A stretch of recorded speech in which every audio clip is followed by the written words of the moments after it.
Bum ba bum bum ba dum bum bum ba dum bum ba dum bum ba da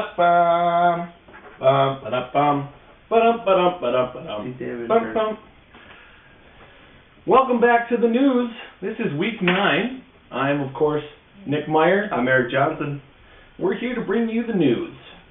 Ladies and gentlemen, interesting top story this week. We've got a quarterback. Whoa, Nick, hold on. I'm kind of in the middle of the. Nick just got word from the studio head. Because you were the one that led the analysis on Tom Kirihara's team,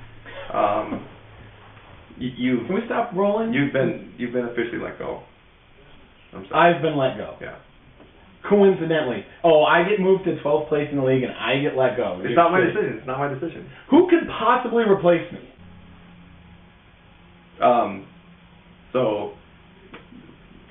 Replaced by Tom Kirihara.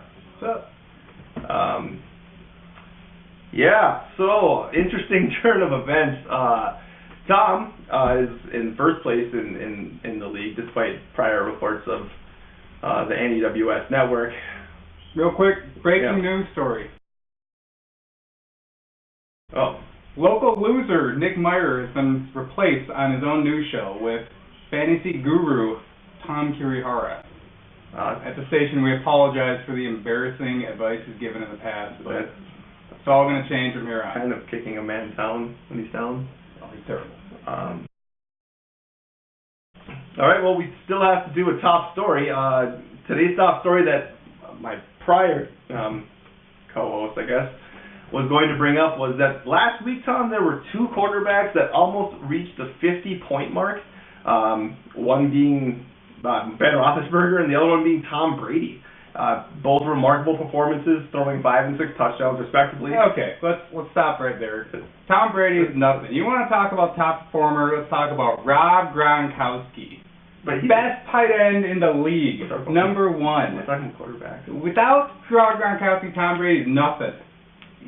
He does catch a lot of passes. A lot of touchdowns too. And whose team is he on in fantasy? Oh, he's on yours. Yeah. Oh, he's on yours. Okay. Top player. Look no further. Yeah, that's super weird. So, I guess we'll move on to the next story. Another key thing we want to talk about, we're past the halfway mark of the regular season for fantasy football. So, we're going to talk about, potential first-round busts that were... What are you doing? It's so hot in here. Oh, shameless plug. Always welcome at a professional environment. Oh, yeah. That's right. Oh.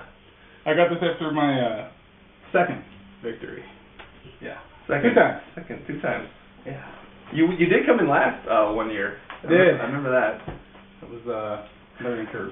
Learning curve, okay. Haven't lost since though. Well, we're going to keep going with first round busts.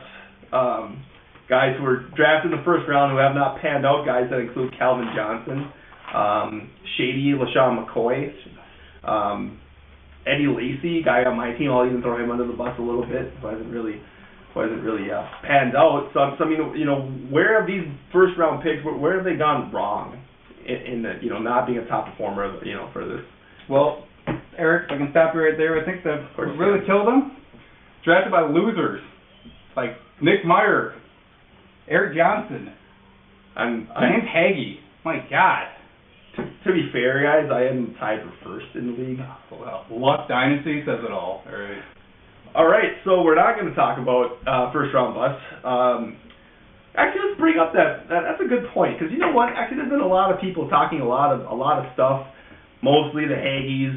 I'm sure you've been doing it on the side. Other people have been talking about my points against. I don't concern myself with you. My points against, which happens to be the lowest in the league, and everyone starts to think that just because I don't play against the highest scoring person every single week, even though Sean scored a respectable 118 against me last week, that all of a sudden, for some reason, I don't deserve my top spot of being tied for first place. So I want to touch on that, and Tom, you can even give your opinion at the end of it, but please let it be at the end of it, as to why exactly I have the least points against. It's not luck, it's simple strategy. See, what everyone needs to do in fantasy football, not only draft a defense like an NFL defense, but you need to have a strategy around your actual team's defense. What you're you're really doing this to him. He just lost his job. There you go, sir. The champ is thirsty. So anyway, like I was saying, along with your team's defense that you draft, you need to build a defensive strategy around your actual fantasy football team. That's what I do, and that's why I have the lowest points against. So what does defense stand for? D is dedicated. Dedicated is what I am when I go and research my weekly matchup. Pretty basic. E is for effective, because I'm 6-2. F is for fantastico, because that's what the hoes call me. E is elaborate. All my research that I do for this show, for my team, is purely elaborate. Everything's planned out, everything's articulated, beautiful. N is for neighborly, because I'm a nice guy. I don't trash talk. I don't make fun of people. Tom. S is for statistical, stats guy. And E is for ethical, because I don't cheat. Would never cheat. Just a straight up, straight as guy. If you use those practices on your team, I promise you that the points against you will go lower. So Adam, Sean, anyone else, you really need to start using that in your practice.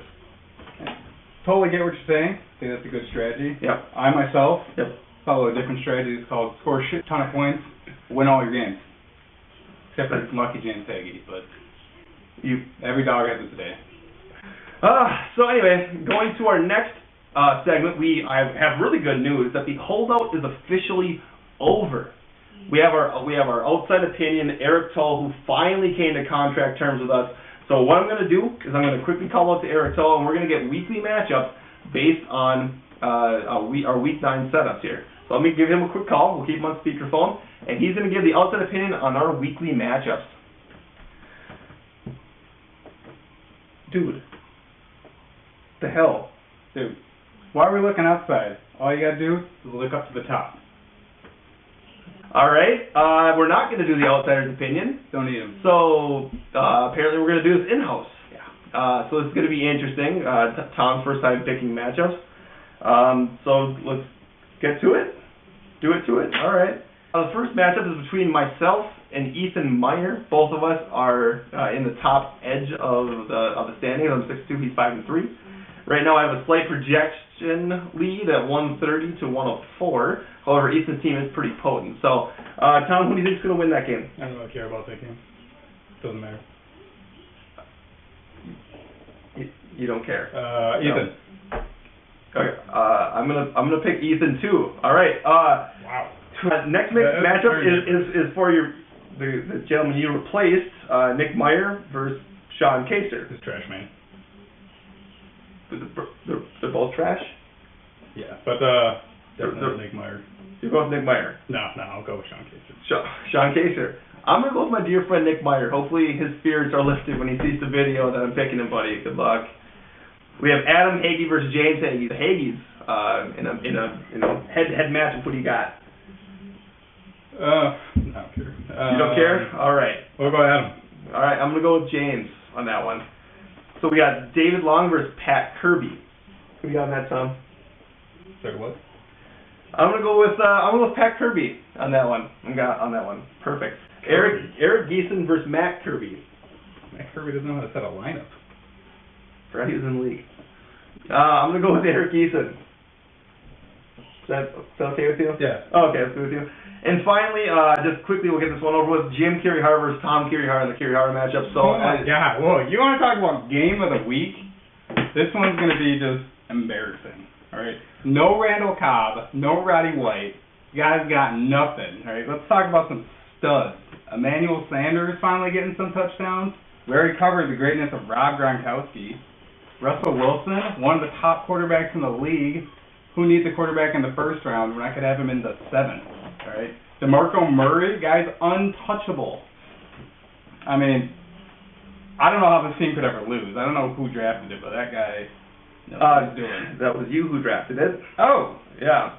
You have a tough matchup. Right now the projections show you a 15-point lead, but I'm gonna go with Jim, and that's unbiased. I don't know what to tell you. I mean, I'm sorry. You're right. Sorry. What? I look forward to my new partner next week. I'm not getting fired. That's what Nick said. All right. Well, I guess that's the end of the broadcast. I'm Eric Johnson. I'm league champion Tom Kirihara.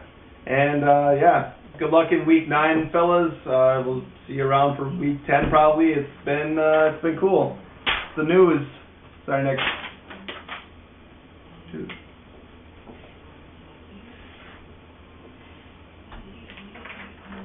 Twos now. It's the twos. It's the twos. See you, boners. Bum ba ba bum bum bum bum. This is before we do bum ba ba bum. We don't do that anymore. Bum ba. Okay. Bum ba bum.